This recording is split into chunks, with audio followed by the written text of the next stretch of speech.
Salut à tout le monde, j'espère que vous allez bien et ça c'est la première vidéo de 2025 et je voulais tout simplement introduire cette vidéo ou bien le fait que ce soit la première vidéo de 2025 par une petite formation sur Flutter Flow.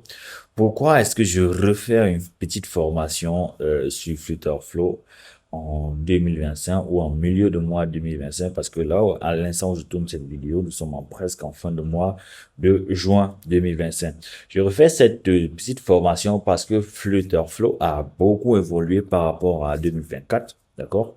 On a beaucoup évolué avec Flutter Flow. Il y a de nouvelles fonctionnalités, il y a de nouvelles choses qu'on pourra faire. C'est pour ça que je fais cette formation et j'ai décidé de faire cette petite formation déjà pour les nouveaux.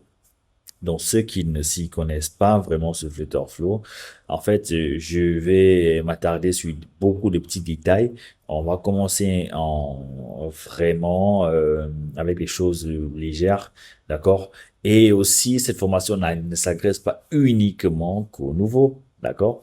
Elle s'adresse aussi aux anciens parce que pour les anciens, cette formation viendra faire office de mise à jour de ce que vous connaissez déjà, d'accord? Donc forcément, les premières vidéos seront beaucoup plus destinées aux nouveaux utilisateurs de Flutterflow ou à ces gens-là qui veulent apprendre à créer des applications sans pour autant vraiment connaître coding, d'accord?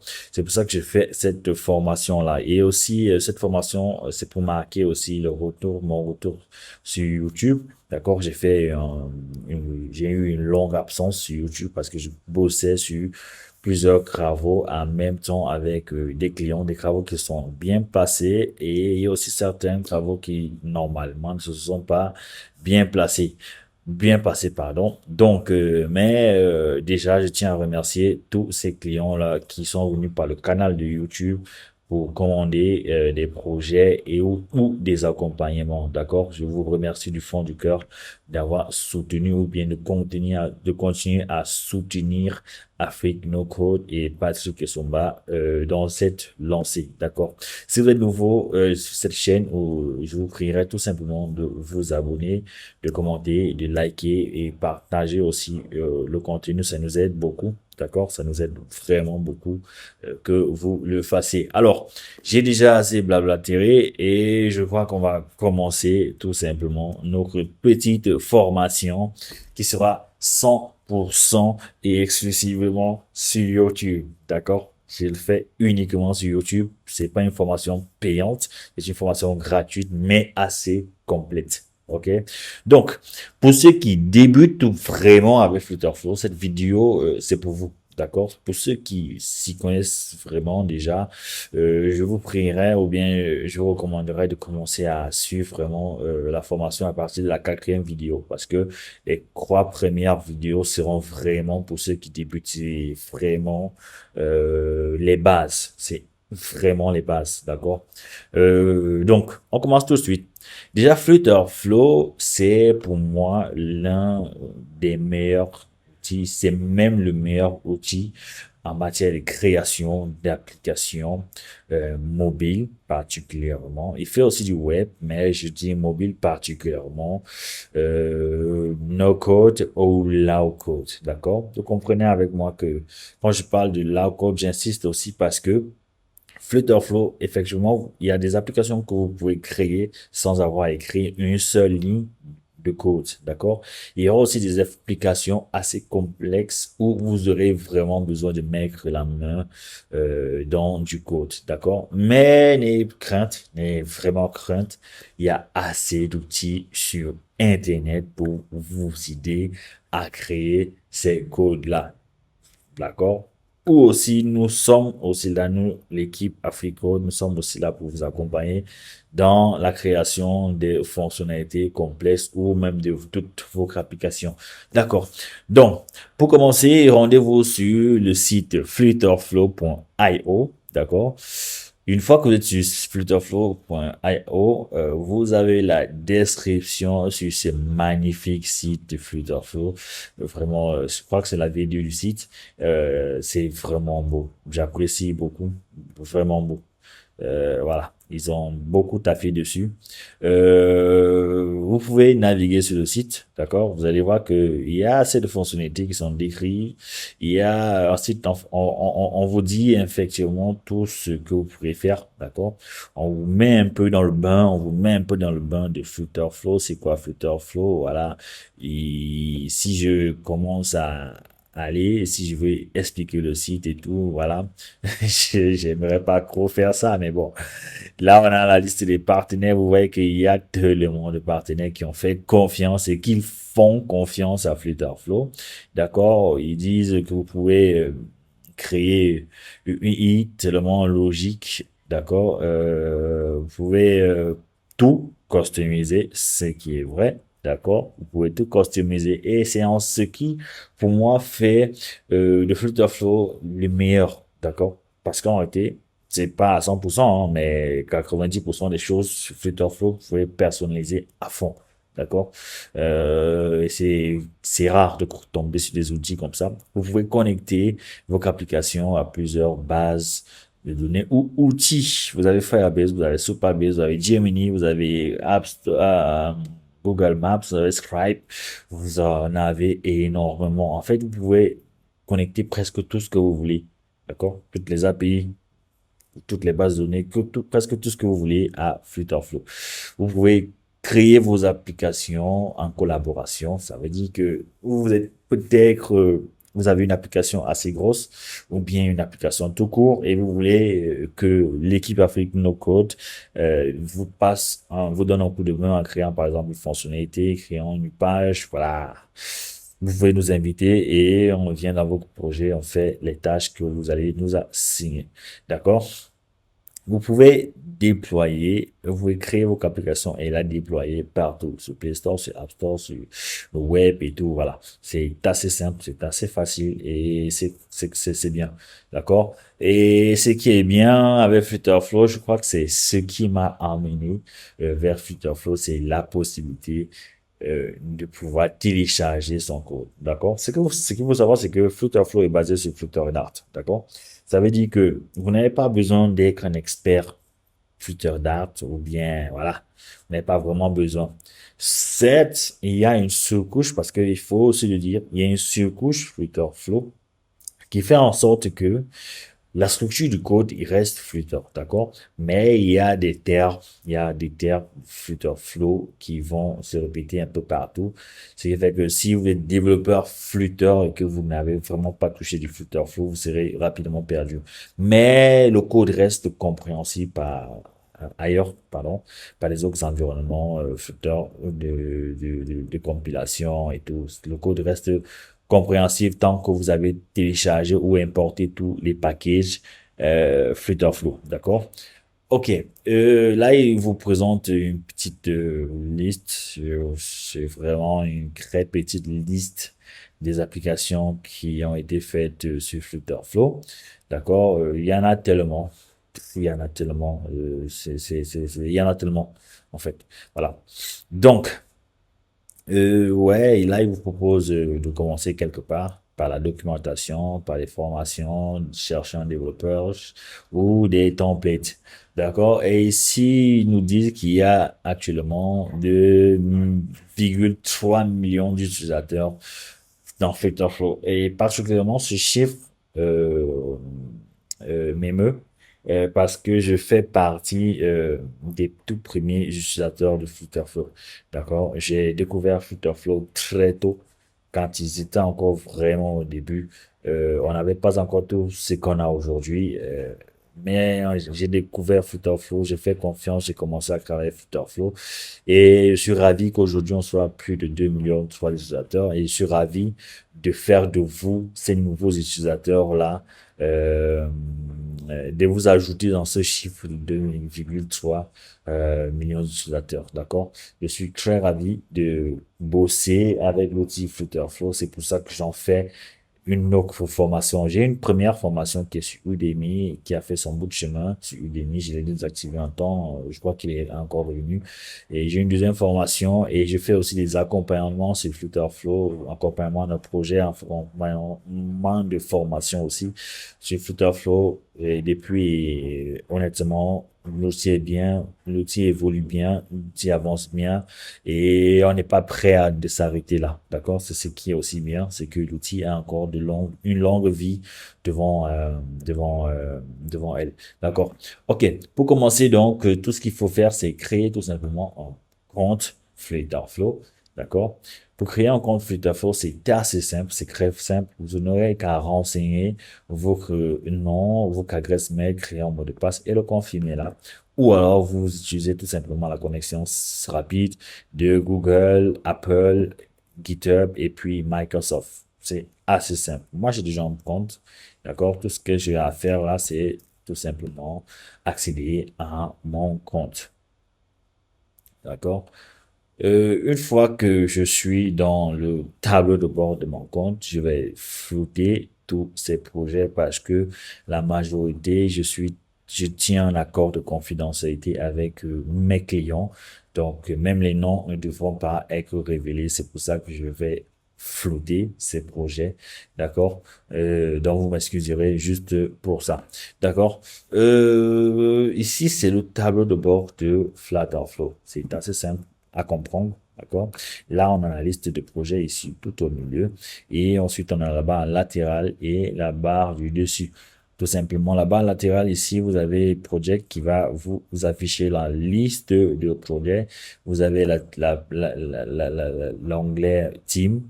D'accord? Car vous pouvez aussi prendre un compte équipe et ajouter tout simplement vos développeurs pour faire partager à vos développeurs le même, euh, le même abonnement, par exemple, ou travailler en équipe qui et partager, par exemple, vos codes, vos librairies, vos assets et vos API. Bref, ça offre assez de options, d'accord? Ensuite, vous avez la partie marketplace qui va vous aider à acheter ou prendre un, un template, d'accord? Un template d'application qui sera gratuit ou payant, d'accord? Ou alors un template de fonctionnalité. Vous pouvez avoir besoin tout simplement d'une fonctionnalité et voilà. Comme par exemple là, vous avez une fonctionnalité de synchronisation de données offline avec Supabase. Donc, vous pouvez décider d'ajouter ça dans votre projet et c'est assez gratuit et c'est assez je crois que la liste l'ensemble des fonctionnalités de cette marketplace sont déjà documentées et ça pourra vous aider dans vos projets. Donc, si vous avez besoin de quelque chose et que vous êtes bloqué, bah, allez dans la marketplace. C'est que si vous aurez, vous pouvez avoir quelque chose. Si vous ne le trouvez pas, écrivez-nous et on va créer cette fonctionnalité-là. Ok, ensuite, on a l'anglais communauté ressources. L'anglais ressources va vous permettre vraiment d'accéder aux ressources qui vont permettre d'apprendre ou de découvrir vraiment ce qui se fait sur Flutterflow.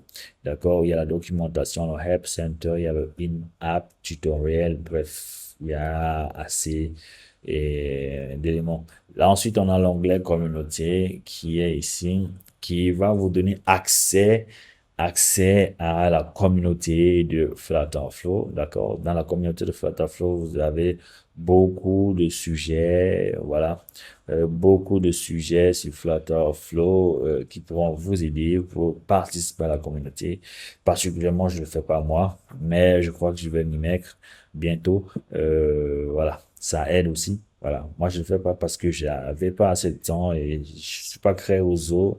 Mais je vais m'y mettre dans cette communauté pour qu'on puisse avoir la présence d'Afrique No Code dans la communauté. D'accord? Ok. Une fois que c'est bon, je vais revenir à Project. Et ici, si vous voulez créer un nouveau projet, vous pouvez tout simplement cliquer sur Create New. Moi, je ne veux pas le faire. Je vais ancrer dans un projet pour vous montrer l'interface de développement euh, Flutter. Je vais faire ça assez rapidement. Je fais ça assez rapidement parce que Euh, on va prendre du temps vraiment dans les vidéos prochaines, dans les prochaines vidéos pour explorer et créer, commencer à créer nos différentes pages avec Flutterflow. C'est assez simple. D'accord? Ça, c'est l'interface de développement de Flutterflow. Ne voyez pas ça comme ça, c'est assez simple à comprendre, c'est assez simple à manipuler. Et avec beaucoup de répétitions, vous allez maîtriser l'interface assez rapidement. D'accord. Ici, on a notre menu latéral, d'accord, qui a plusieurs sections. On a la section Build, on a la section Connect, d'accord, et ensuite on a les paramètres, d'accord. Ensuite, donc, si je commence par la section Build, en fait, la section Build va vous aider tout simplement à créer ou à maîtriser vos pages et composants Flutter Flow. D'accord? Dans la première section Build, j'ai le widget palette. En fait, c'est ici que vous avez la palette de widgets natifs de Flutter Flow que vous pouvez utiliser pour créer vos interfaces. D'accord? Ok, ce qu'il faut savoir déjà, c'est que les interfaces Flutterflow sont créées par ce que nous on appelle des widgets, d'accord? Un widget, c'est tout simplement un élément graphique ou bien c'est un composant du design de l'application d'une page ou bien voilà d'une page d'application ou d'un composant d'application, d'accord? Ça peut être un texte, ça peut être une colonne, ça peut être un rectangle, un carré, voilà une image, un bouton. C'est ça, tout cela, tous ces éléments sont des widgets. D'accord? Et généralement, euh, on retrouve trois types de widgets. Bien sûr, un élément, là, je vais parler vraiment, je vais utiliser les thèmes terre à terre. D'accord? Les thèmes vraiment assez faciles pour que vous puissiez comprendre. Je vais pas me lancer dans des, des, des, des mots difficiles pour vous. Donc, vous avez trois types de widgets vraiment pour créer, pour la création de vos pages.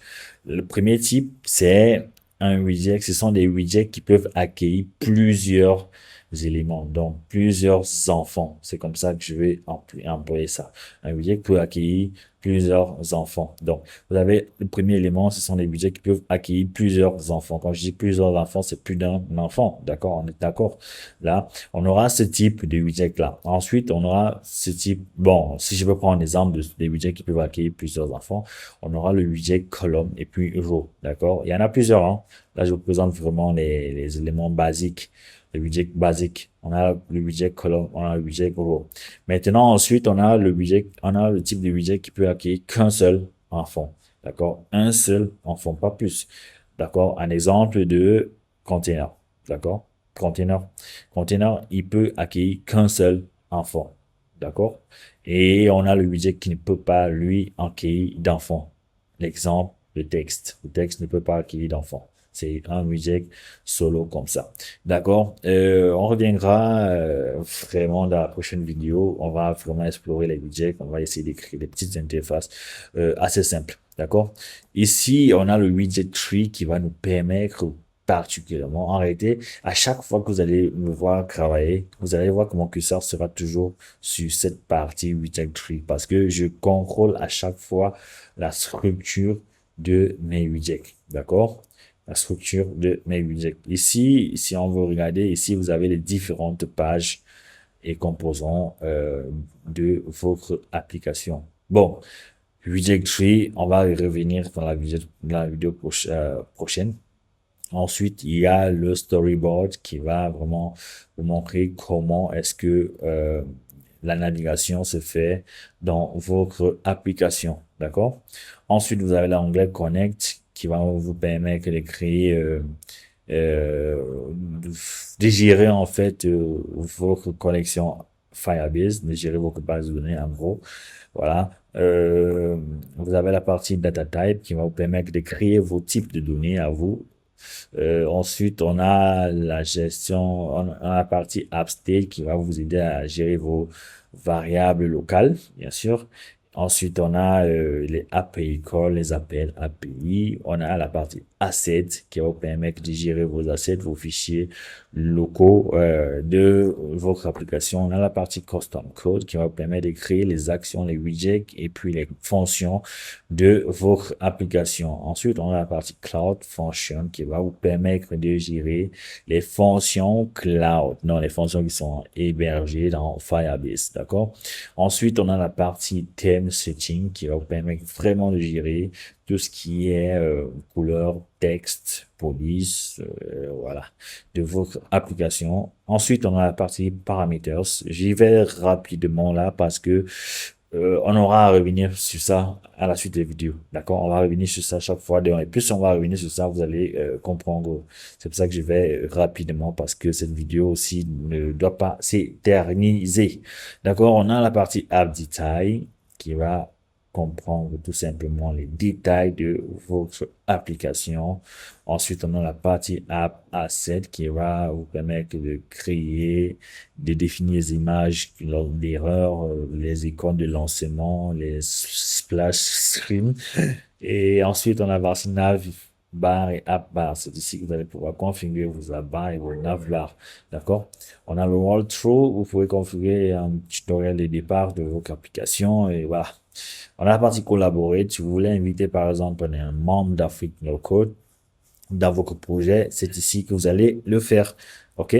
On a la partie Firebase qui va vous permettre de connecter votre application et application Firebase, bien sûr, et pouvoir la gérer. D'accord? On a la partie language qui va vous permettre d'ajouter les différentes langues de vos applications et de définir quelle langue est la langue primaire de votre application. Ensuite, on a la partie plateforme qui va vous permettre de définir sur quelle plateforme vous voulez partir pour la création de votre application. Ensuite, on a la partie permission qui va vous permettre de définir la liste de permissions de votre application. Un exemple, si vous voulez que votre application utilise le Bluetooth, d'accord, vous allez devoir rédiger la permission. Par exemple, nous souhaitons utiliser votre Bluetooth et puis vous allez tout simplement activer cela. Ensuite, il y a la partie dépendance et dev environnement. Bon, je vais m'arrêter là, ici. Ensuite, vous avez la barre du haut qui sera un peu comme une barre d'état. Vous avez le nom de votre app ici et ensuite vous avez l'état de synchronisation de votre projet avec les serveurs Flutterflow. Est-ce que c'est synchronisé? Quand c'est synchronisé, c'est écrit synced. Et voilà. Lorsque vous faites quelque chose, vous allez voir que si je supprime là, par exemple, ça va commencer la synchronisation là. Ensuite, vous avez la branche et puis l'environnement de production, l'environnement de développement. Là, vous avez l'aide. Ici, vous avez la liste des raccourcis clavier de Flutterflow. Et ici, vous avez les actions rapides de Flutterflow. OK? Ensuite, vous avez la partie IA qui va vous permettre de générer des pages à partir d'un prompt ou d'une image, des pages ou des composants. C'est très important, surtout en 2025, ils ont amélioré un peu l'outil, alors ça fonctionne bien. Je crois que dans la suite, je vais vous montrer ça aussi. Ensuite, on a les commentaires. Là, vous avez des améliorations et des optimisations proposées par Flutterflow pour gérer au mieux votre design. D'accord? Là, vous avez la partie warning et la partie errors.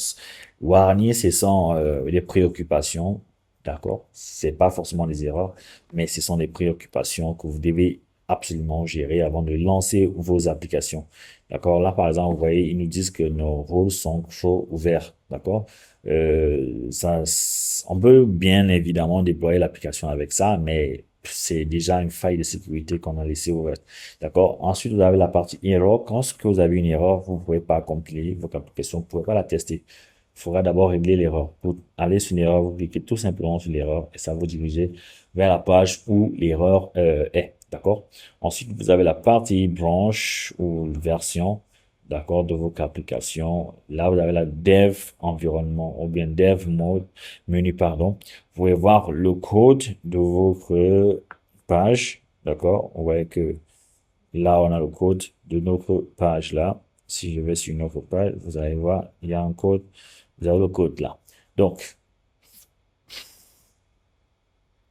Pardon, je suis rentré un peu de chaud. Je suis toujours rentré. Voilà. Désolé. Ensuite, vous avez le bouton partager et vous avez le bouton preview. Voilà. Qui va vous permettre de prévisualiser sans pour autant charger les fonctionnalités. Donc, vous pouvez prévisualiser pour voir vraiment le design, l'aspect design, comment ça se présente. Ici, vous avez la partie test. Voilà, si je clique tout simplement là sur le test, ça va m'ouvrir une interface où je pourrais faire mes tests, d'accord, avec la possibilité de faire un hot reload. Hot reload, c'est vraiment appliquer les changements en direct, d'accord.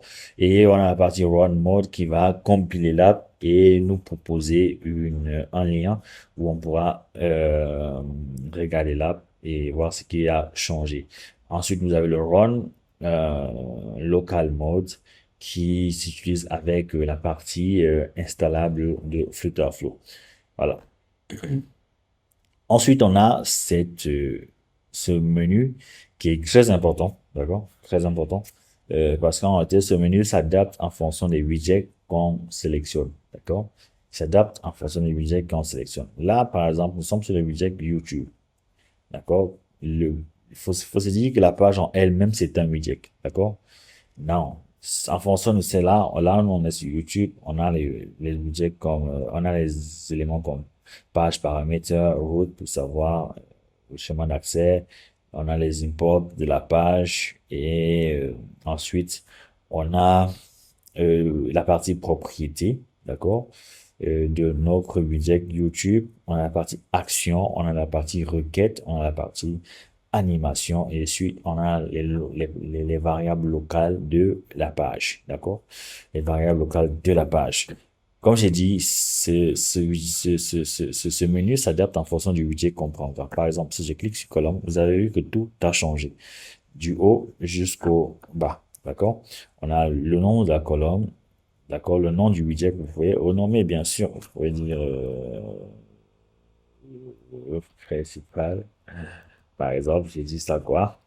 On a toujours une partie propriété, on a toujours une partie action, on a une partie requête. Mais maintenant, vous voyez que en fonction du widget, il y aura des éléments qui pourront disparaître et apparaître. Là, par exemple, on a la partie locale variable de la page qui a disparu, d'accord? Et ici, il y a plutôt une documentation et accessibilité qui a apparu. Donc, ça veut dire que pour configurer vos widgets, c'est ici que vous allez le faire, d'accord? En fonction du widget que vous choisirez, les configurations de ce widget s'afficheront ici et vous allez passer à la manipulation de cette donnée-là. Donc, si je reviens à l'interface maintenant de visualisation là, on a le zoom. Voilà. Ensuite, ici, vous avez les différentes pages, différentes tailles, pardon, de device pour les tests. Par exemple, là, si je vais sur un Sony, vous voyez que la page est plus grande. Je peux basculer en mode tablette, je peux basculer en mode PC, là. Ou alors, je peux décider de mettre ma propre taille moi-même. On dit par exemple 900, d'accord? Je peux décider de faire ma propre taille et là-dessus. D'accord. Je crois que on fait. Allô? Ah, bon, désolé, mon Siri s'est lancé. Je crois que là, on est bon pour cette présentation. On peut s'arrêter là. D'accord? Donc, pour ceux qui sont intéressés pour cette formation, je crois qu'on va établir un programme assez simple. On va se dire qu'on va sortir une vidéo après chaque 2 jours. D'accord? Ou bien chaque 2 jours. Si vous avez une autre proposition à faire, laissez-moi en commentaire. Et si vous voulez qu'on sorte une vidéo après chaque 1 jour, laissez-moi un commentaire. Likez, laissez un commentaire, abonnez-vous pour ceux qui ne le sont pas encore faits. Et voilà, je crois qu'on est ensemble. Merci d'avoir écouté cette vidéo. Ciao.